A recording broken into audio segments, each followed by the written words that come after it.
हमारे राष्ट्रीय महामंत्री श्री अरुण सिंह जी, दिल्ली की हमारी यशस्वी मुख्यमंत्री बहन रेखा गुप्ता जी, उपस्थित सभी कार्यकर्ता बंधुओं। दोस्तों, आज हमारी पार्टी का स्थापना दिवस है और जैसा अरुण भाई साहब ने कहा कि संयोग से आज रामनवमी भी है और महर्षि कश्यप की जयंती भी है, तो मैं आज इन तीनों अवसर की आपको बहुत बहुत शुभकामनाएं, बहुत बहुत बधाई देता हूं। 6 अप्रैल 1980 से जो हमारी यात्रा प्रारंभ हुई, डॉक्टर श्यामा प्रसाद मुखर्जी, श्रद्धेय दीनदयाल उपाध्याय जी के विचार को लेकर भारतीय जनता पार्टी का गठन हुआ और लाखों करोड़ों कार्यकर्ताओं की मेहनत, समर्पण और उनके संकल्प का यह परिणाम है कि आज भारतीय जनता पार्टी विश्व की सबसे बड़ी पार्टी है।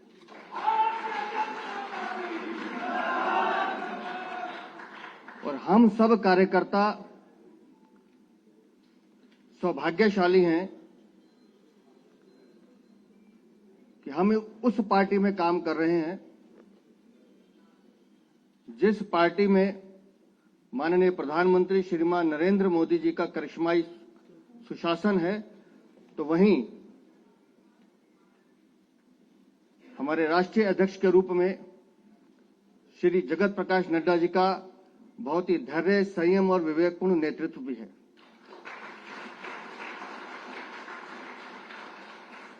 मुझे इस बात का सौभाग्य है कि मुझे राष्ट्रीय अध्यक्ष जी के साथ काम करने का अवसर मिला है। लगभग 2 दशक से मेरा परिचय है, कभी पिता के रूप में, कभी सखा के रूप में, कभी मित्र के रूप में वो हम सबको चलाने का काम करते हैं। और आज पूरे देश में 21 राज्यों में भाजपा और एनडीए का शासन है।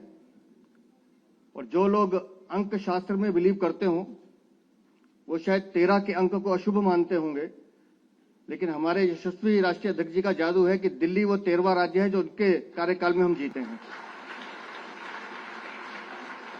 तो आज के इस शुभ अवसर पर मैं आप सबका अभिनंदन करता हूं, स्वागत करता हूं। माननीय राष्ट्रीय अध्यक्ष जी का धन्यवाद करता हूं कि आपके मार्गदर्शन में लगातार पार्टी दिन रात चौगनी तरक्की कर रही है और लगातार आपकी प्रेरणा, आपका सानिध्य हम कार्यकर्ताओं को मिलते रहे। बहुत बहुत आभार, बहुत बहुत धन्यवाद। हमारे बीच में राष्ट्रीय पदाधिकारी भी हैं और सांसद भी हैं। उसके साथ साथ सभी पार्टी के वरिष्ठ जो कार्यकर्ता उनका भी स्वागत, अभिनंदन करते हैं।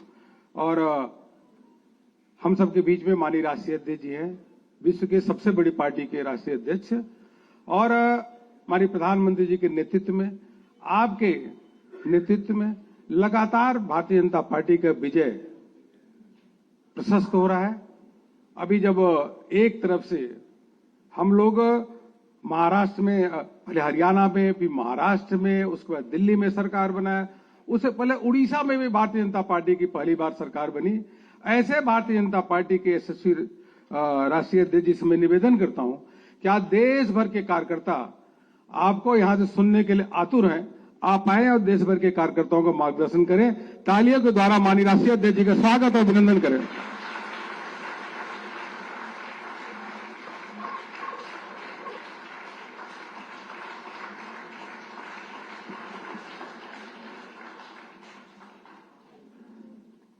आज के स्थापना दिवस के अवसर पर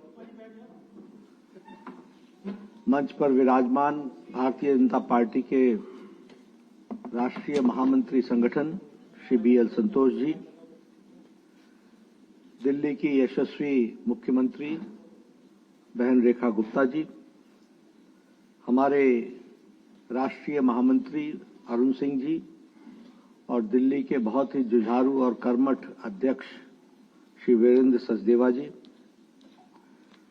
आज एक ऐतिहासिक दिन है जब हम सब लोग भारतीय जनता पार्टी का 40वां स्थापना दिवस मना रहे हैं।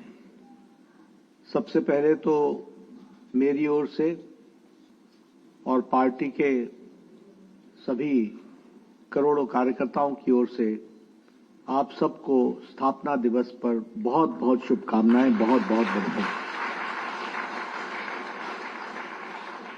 आज रामनवमी भी है, इसलिए रामनवमी के भी शुभ अवसर पर, शुभ दिन पर आप सबको रामनवमी की भी बहुत बहुत शुभकामनाएं।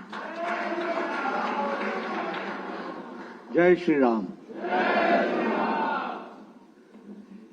आज 9वें दिन नवरात्रि के जब मां सिद्धिदात्री कमल पर विराजमान होती हैं, वो दिन है।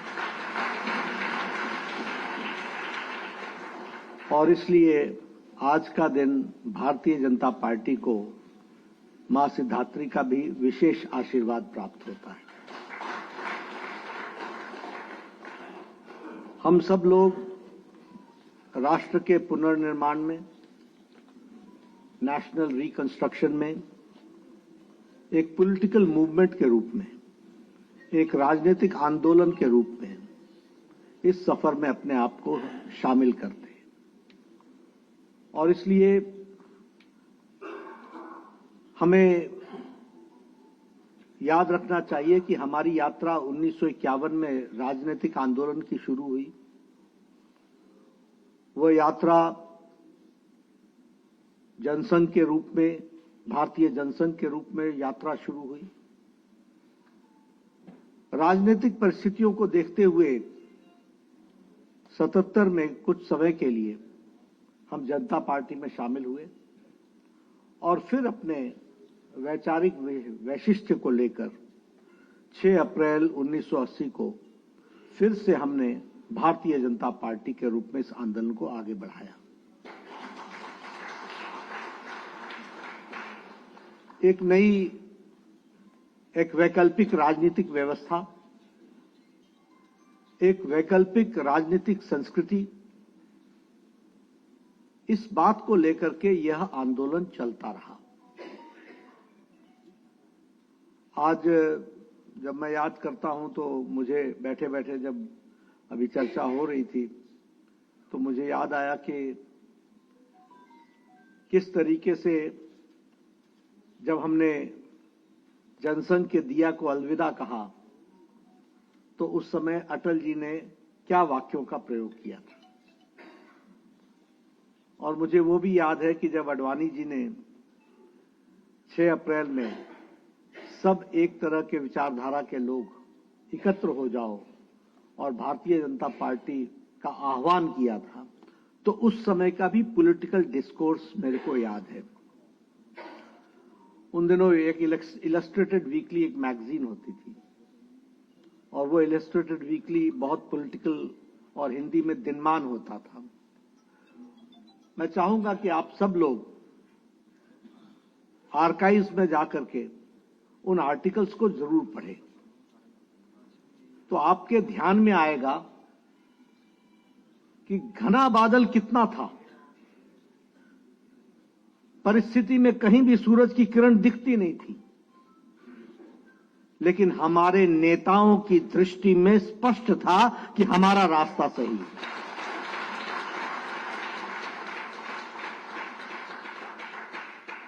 और इसलिए उसी से हम ताकत लेकर के आगे बढ़ते चले गए।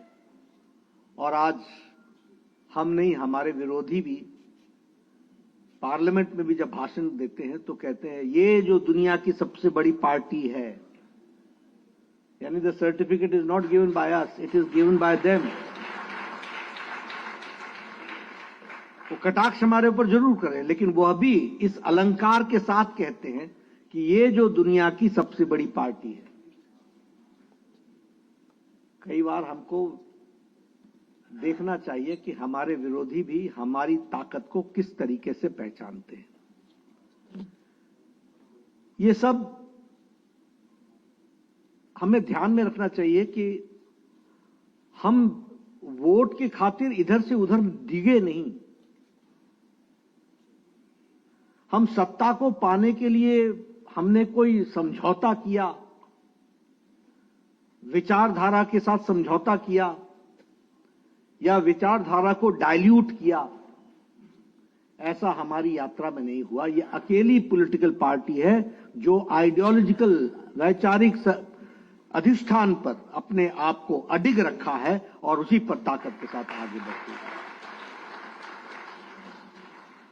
अभी संतोष जी बता रहे थे 1965 में, आज लगभग 60 साल हो गए। 22 से 25 अप्रैल पहली बार दीनदयाल उपाध्याय जी ने एकात्म मानव दर्शन इसका व्याख्यान दिया था। 22 से 25 अप्रैल 1965 और फिर कैलिकट अधिवेशन में एकात्म मानववाद को लेकर के हम आगे बढ़े।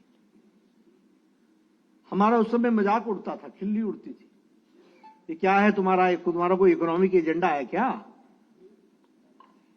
क्योंकि कार्ल मार्क्स के चश्मे से देखने वाले लोग एकात्मता में, होलिस्टिक में, इंक्लूसिव में किसी चीज को सोच सके, ये कल्पना से बाहर था। और कांग्रेस धीरे धीरे अपने आइडियोलॉजिकल डाइल्यूशन की ओर चल पड़ी थी। उसका आइडियोलॉजिकल डाइल्यूशन शुरू हो चुका था, उसमें ह्रास आ चुका था, लेकिन भारतीय जनता पार्टी ने एकात्म मानववाद को आगे बढ़ाया। और जब हम सरकार में आए, जनता पार्टी में, जहां हमारी प्रदेश की सरकारें बनी, तो उसको रूप देने का काम हम लोगों ने अंत्योदय के माध्यम से किया। और वही अंत्योदय को, उसी अंत्योदय को आगे बढ़ाने का काम मोदी जी के नेतृत्व में इस मंत्र पर हम चल पड़े, सबका साथ, सबका विकास, सबका विश्वास, सबका प्रयास, ऑल इंक्लूसिव, सबको इंक्लूड करना, सबको इन्वॉल्व करना, सबका इनपुट लगाना और सबके विकास के लिए हमने प्रयास करना। यह सरल शब्दों में साधारण व्यक्ति को समझ में आए, इस दृष्टि से हम लोगों ने इस आइडियोलॉजिकल यात्रा को आगे बढ़ाया। आज के दिन हमें श्यामा प्रसाद मुखर्जी जी को, पंडित दीनदयाल उपाध्याय जी को, अटल बिहारी वाजपेयी जी को, आडवाणी जी को, कुशाभाऊ ठाकरे जी को, सुंदर सिंह भंडारी जी को, जगन्नाथ राव जोशी जी को, ऐसे महान एक लंबी श्रृंखला है जो आज भारतीय जनता पार्टी का ताज दिख रहा है, उसके ये नींव के पत्थर रहे हैं, ये हमको ध्यान रखना है। और इसी कारण से आज हम इस मुकाम पर पहुंच सके हैं कि हम दुनिया की सबसे बड़ी पार्टी बनकर के खड़े हैं। संगठनात्मक शक्ति हमारी ताकत रही है।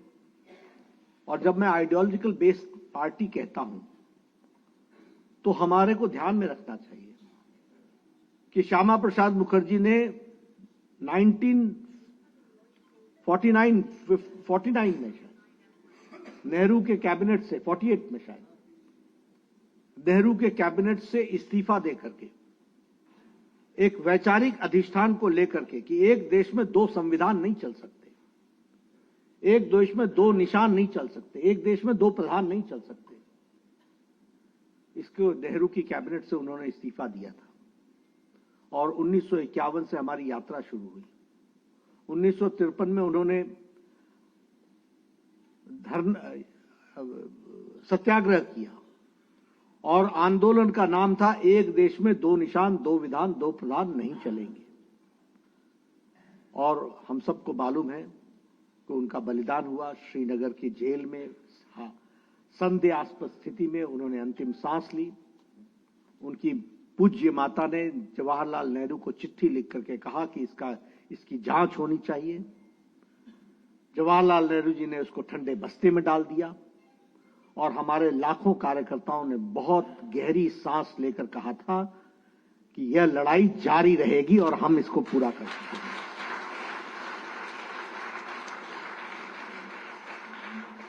आप देखिए, कहां 1951, कहां 1953 में उनका स्वर्गवास होना, उनकी जान जानी, उनका बलिदान, उनकी शहादत। और 2019 के 6 अगस्त को मोदी जी के नेतृत्व में और अमित शाह जी के रणनीति से धारा 370 को हम धाराशाही करते हैं। ये आइडियोलॉजिकल, ये है हमारा आइडियोलॉजिकल अधिष्ठान।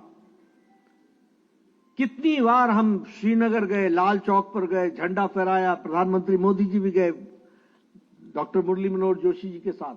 मैं उस समय युवा मोर्चा का राष्ट्रीय अध्यक्ष था। कितनी बार यात्राएं निकली, कितनी बार भारत का संदेश लेकर के, तिरंगा लेकर के हम जम्मू कश्मीर गए, लेकिन हमने कभी भी कॉम्प्रोमाइज नहीं किया, और उसका नतीजा है कि आज हम हासिल करते हैं। आज रामनवमी का दिन है। 1987-88 में पालमपुर के अधिवेशन में अडवाणी जी की अध्यक्षता में उस समय एक प्रस्ताव पारित हुआ कि हम राम जन्मभूमि के मंदिर बनने के रास्ते को प्रशस्त करेंगे। ये है वाक्य। 1987 से चले, ढांचा भी टूट गया, लड़ाई चलती रही, और साथ में हमने कहा था प्रजातांत्रिक तरीके से और संवैधानिक तरीके से राम मंदिर बनेगा। आपने देखा एक लंबी लड़ाई के बाद आज रामनवमी के दिन लाखों दर्शन करने वाले लोग भव्य रामलला की मूर्ति को और भव्य राम मंदिर को देखते हैं। इसलिए, और हम लोगों ने हमेशा कहा, we have not worked on the interest of the party, we have not worked in the interest of X और Y, we have worked for the nation, nation first, देश को आगे रखा। ट्रिपल तलाक, जहां एक तरफ राजीव गांधी के नेतृत्व में शाहबानू केस में वह मुस्लिम अपीजमेंट में झुक गई, घुटने टेक दिए, सुप्रीम कोर्ट बोलता रहा कि मुस्लिम बहनों को आजाद करो, हिम्मत किसी में नहीं आई। और मैंने पार्लियामेंट में भी कहा, मैं यहां भी कहना चाहता हूं, बांग्लादेश, अफगानिस्तान, पाकिस्तान, सीरिया, टर्की, हमारे जितने भी इंडोनेशिया, मलेशिया, जितने भी मुस्लिम देश या मुस्लिम डोमिनेटेड देश हैं, कहीं भी ट्रिपल तलाक नहीं है। सब जगह ट्रिपल तलाक समाप्त हो गया है। यह हमारे भारत देश में ट्रिपल तलाक चल रहा था। लेकिन आज लाखों बहनों को आजाद कराने का काम भारतीय जनता पार्टी आदरणीय मोदी जी के नेतृत्व में हुआ। यह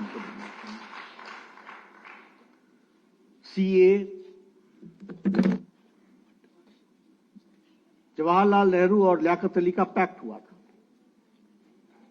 तय हुआ था कि यहां पर हमारे मुस्लिम भाइयों की रक्षा होगी और वहां हमारे हिंदू भाइयों की रक्षा होगी। आज ये अलग बात है कि जहां हमारे 22% हिंदू भाई होते थे, आज वो 2 या 3% पर आकर के पहुंच गए। 1.8 पर पहुंच गए। कहां गए? कहां गए हमारे सिख भाई? कहां गए हमारे पारसी भाई? कहां चले गए वो? क्या हुआ? हम लोगों ने कहा, और देखिए, मनमोहन सिंह ने पार्लियामेंट में कहा कि इनकी चिंता करो। कांग्रेस के लोगों ने भाषण दिया, पर 10 साल सरकार में रहे, कुछ नहीं कर सके। ये राजनीतिक प्रताड़ना के कारण, रिलीजियस परसिक्यूशन के कारण जो लोग भारत में आए, उनको नागरिक बनने का अधिकार हमारी सरकार ने दिए। इसलिए हमने आइडियोलॉजी में कोई कॉम्प्रोमाइज नहीं किया। जो हमारी विचारधारा थी उसके साथ हमने कभी कॉम्प्रोमाइज नहीं होने दिया। और इसीलिए मैं ये कहना चाहूंगा, अभी ये वक्फ बोर्ड का टर्की में नहीं है, सब जगह पर एंडाउमेंट्स सरकार ने ले लिया। सरकार वक्फ की प्रॉपर्टी को चला रही है। हम तो सरकार भी नहीं चला रही है, हम तो जो चला रहे हैं उनको हम बता रहे हैं कि नियम से चलाओ, और नियम से चलना ही पड़ेगा। इस बात को वक्फ बोर्ड में कहा गया। और ये सारी प्रॉपर्टी और पावर और पैसा, ये सारा मुस्लिम भाइयों के शिक्षा पर, स्वास्थ्य पर, उनके रोजगार पर लगेगा। इस बात की चिंता होनी चाहिए। इसलिए हम वैचारिक पृष्ठभूमि पर आगे बढ़ रहे हैं। हम लोगों ने कहा कि हम ये अधिनायकवाद से बाहर निकलेंगे। अगर हम कहें तो आज राजपथ कर्तव्य पथ बन गया।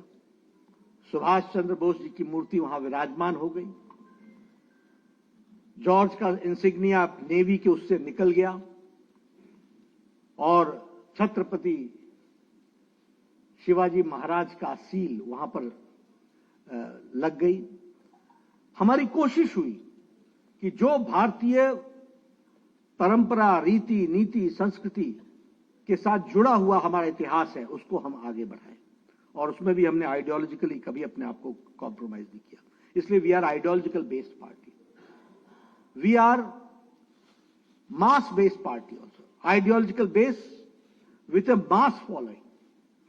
आज हम गर्व के साथ कह सकते हैं कि हमारे 240 मेंबर पार्लियामेंट लोकसभा में, 98 से ज्यादा हमारे राज्यसभा में, 1600 से ज्यादा हमारे विधायक, हमारे 13 सरकारों में विशुद्ध भारतीय जनता पार्टी की सरकार, 7 प्रदेशों में हमारी एनडीए की सरकार।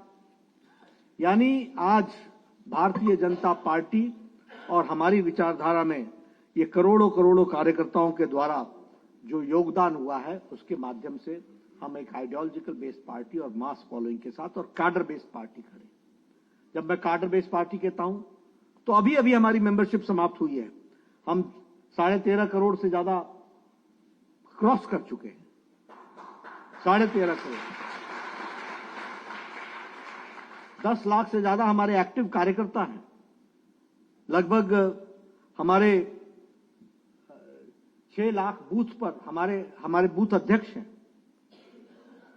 सबसे बड़ी कैडर बेस्ड पार्टी आज बन करके तैयार हुई। चुनाव की बात करूं तो गुजरात में हम 6ठी बार सरकार में हैं, गोवा में और हरियाणा में हम 3री बार सरकार में हैं, मध्य प्रदेश में हम 4थी बार सरकार में हैं, उत्तर प्रदेश में, महाराष्ट्र में, त्रिपुरा में, उत्तराखंड में, मणिपुर में, आसाम में हम 2री बार सरकार में।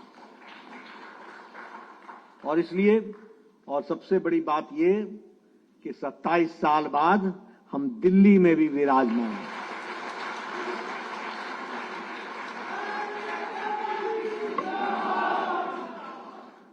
इसलिए मित्रों, यह हम सबको खुश होना चाहिए कि हम जैसे भी भारतीय जनता पार्टी के कार्यकर्ता बने हैं, हम बहुत सौभाग्यशाली हैं, because this is the only political party which has got a scientific growth. ये बहुत ऑर्गेनाइजेशन को भी आगे बढ़ाना, इट्स अ साइंस। चुनाव जीतना यह भी एक साइंस है, यह भी एक अपने आप में एक कला है।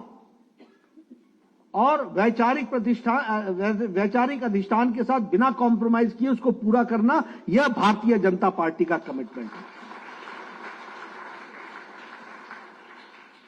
और अगर हम कहें तो चाहे वो प्रधानमंत्री गरीब कल्याण अन्न योजना हो, आयुष्मान भारत हो, स्वच्छता अभियान में हमारे इज्जत घर बनाने की बात हो, या फिर उज्ज्वला योजना में गैस का सिलेंडर देने की बात हो, गांव, गरीब, वंचित, पीड़ित, शोषित, दलित, किसान, हमारे युवा, महिलाएं, हमारे आदिवासी भाई, इन सब की चिंता अगर की है तो मोदी जी के नेतृत्व में 10 सालों में हम लोगों ने किया। और इसीलिए आज के दिन हमको दोनों बातें करनी चाहिए। अपना अतीत भी याद रखना चाहिए। मैं चाहूंगा आप सब लोगों को थोड़ा भी मौका मिले, श्यामा प्रसाद मुखर्जी जी के जीवन को हम पढ़ें, हमको जरा सा भी मौका मिले हम दीनदयाल उपाध्याय जी को जाने, हमें जरा सा भी मौका मिले तो हमारी जो नेताओं की श्रृंखला है, जिन्होंने नींव के पत्थर के रूप में पार्टी को इतना आगे बढ़ाया है, उन सब के बारे में जाने और उनसे प्रेरणा लेकर के आज जो जिम्मेवारी हमारे ऊपर है कंधों पर, उसको समझ करके चले। और जब हम आज की जिम्मेवारी बोलते हैं तो हमारी जिम्मेवारी विकसित भारत 2047 है, इसको भी हम डेवलप इंडिया, और इसके लिए हम सबको पूरी ताकत से लगने की आवश्यकता है। पार्टी ने आज के दिन रामनवमी होने के कारण स्थापना दिवस की शुरुआत तो हुई है, लेकिन कल से लेकर के 13 तारीख तक भारतीय जनता पार्टी का एक एक नेता और एक एक कार्यकर्ता 5 लाख बूथ पर पहुंचेगा और 1 लाख बस्ती में पहुंच करके भारतीय जनता पार्टी का अलख जगाएगा और वहां पहुंचाएगा। मैं तो यहां से निकल करके ही एक बूथ पर जाने वाला हूं। मेरा आप सबसे निवेदन है, और जो लोग देश में इलेक्ट्रॉनिक मीडिया से सुन रहे हैं उन सब से मेरा निवेदन है कि भारतीय जनता पार्टी का कोई भी कार्यकर्ता, नेता बिना एक दिन बूथ पर लगाए वो नहीं लौटेगा, और एक हफ्ते के अंदर करेगा। यह 14 तारीख को अंबेडकर जयंती है। 14 तारीख से लेकर के 25 तारीख तक 10 दिन तक हम सब लोग संविधान गौरव दिवस भी मनाएंगे, और बाबा साहब अंबेडकर जी का जो संविधान के प्रति भारत के संविधान के बनाने में, ड्राफ्टिंग में जो कंट्रीब्यूशन है, और उनका जो वैचारिक अधिष्ठान है, जिसको लेकर के लेटर और स्पिरिट में भारतीय जनता पार्टी आगे बढ़ रही है, और किस तरीके से कांग्रेस ने संविधान के मूल आत्मा को कुठाराघात करने का प्रयास किया, इसका पर्दाफाश करने का काम भी हम भारतीय जनता पार्टी के कार्यकर्ता करेंगे। We have to expose that. इसलिए हम सब लोग पूरी ताकत से लगें और इस काम को आगे बढ़ाएं। एक मेरा और निवेदन है कि आप जब बूथ पर जाएं तो वहां कोई भी ढूंढ करके कोई जनसंघ का कार्यकर्ता हो, कोई भारतीय जनता पार्टी के स्थापना काल का कार्यकर्ता हो, बुजुर्ग, उसके घर जरूर जाएं और उससे मिल करके आएं और उससे भी चर्चा करके आएं। ये मेरा आपसे निवेदन है। मैं आज दिल्ली में एक मेयर, पूर्व में रही मेयर, 93 वर्ष की उम्र की भारतीय जनता पार्टी की कार्यकर्ता है। वैसे तो उनको भारतीय जनसंघ की कार्यकर्ता के 98 वर्ष की, उनसे मैं मिलने वाला हूं। लेकिन मेरा निवेदन है कि आप सब भी पुराने कार्यकर्ताओं के घरों में जरूर जाएं, और ऐसे नहीं कि जाकर के आ गए बस हो गया टिक मार, नहीं, पूरी बात सुननी है, उनको समझना है, उनको जानना है, उनसे पूछना है, उनके समय की बातों को समझने की जरूरत है। यह करने की आवश्यकता होगी। आप सब लोगों को स्थापना दिवस पर बहुत बहुत शुभकामनाएं। नई ताकत, नई उमंग के साथ हम चल पड़े और विकसित भारत को हम हासिल करें। इन्हीं शब्दों के साथ धन्यवाद। माननीय राष्ट्रीय अध्यक्ष जी के प्रेरणात्मक उद्बोधन के लिए आइए तालियों के द्वारा माननीय राष्ट्रीय अध्यक्ष जी का आभार व्यक्त करें। जोरदार तालियों के माध्यम से माननीय BL संतोष जी का भी आभार व्यक्त करते हैं, रेखा गुप्ता जी का भी आभार, वीरेंद्र सदेवा जी का भी, और आप सभी को ढेर सारी शुभकामना देते हुए आप सबसे निवेदन करता हूं कि अपने स्थान पर खड़े होकर के राष्ट्रगान के लिए अपने अपने स्थान पर खड़े होकर के सामूहिक राष्ट्रगान होगा। जन गण मन अधिनायक जय हे भारत भाग्य विधाता। पंजाब सिंध गुजरात मराठा द्राविड़ उत्कल बंगा। विंध्य हिमाचल यमुना गंगा उच्चल जलधि तरंगा। तब शुभ नामे जागे, तब शुभ आशीष मांगे। गाहे तब जय गाथा। जन गण मंगल दायक जय हे भारत भाग्य विधाता। जय हे जय हे जय हे जय जय जय जय हे। भारत माता की, भारत माता की। बहुत बहुत धन्यवाद।